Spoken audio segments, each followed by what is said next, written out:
बहन की शादी को 6 साल हो गए हैं। मैं कभी उसके घर नहीं गया।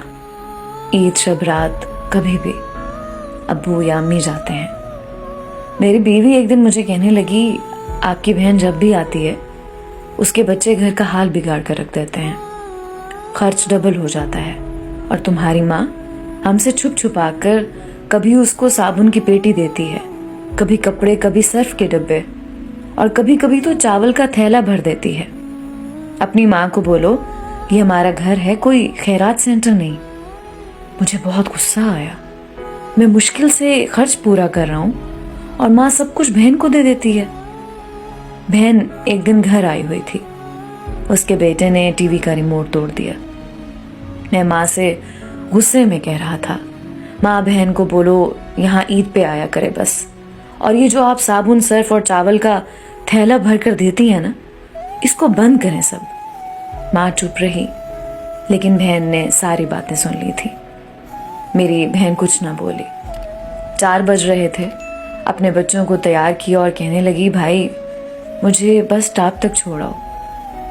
मैंने झूठे मुंह कहा, रह लेती कुछ दिन, लेकिन वो मुस्कुराई, नहीं भाई, बच्चों की छुट्टियां खत्म होने वाली हैं। हम दोनों भाइयों में जमीन का बंटवारा हो रहा था तो मैंने साफ इनकार किया।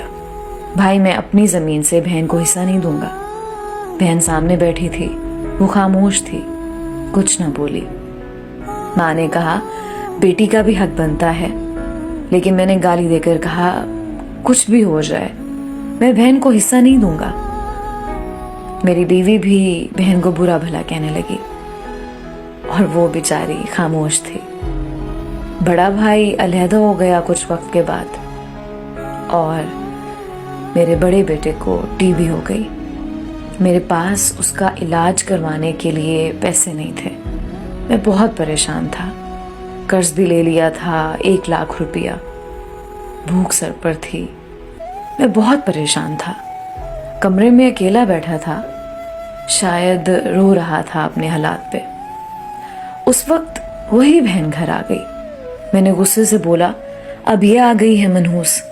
मैंने बीवी को कहा, कुछ तैयार करो बहन के लिए। बीवी मेरे पास आई, कोई ज़रूरत नहीं गोश्त या बिरयानी पकाने की इसके लिए। फिर 1 घंटे बाद वो मेरे पास आई। भाई परेशान हो? बहन ने मेरे सर पे हाथ फेरा। बड़ी बहन हूँ तुम्हारी, गोद में खेलते रहे हो, अब देखो मुझसे भी बड़े लगते हो।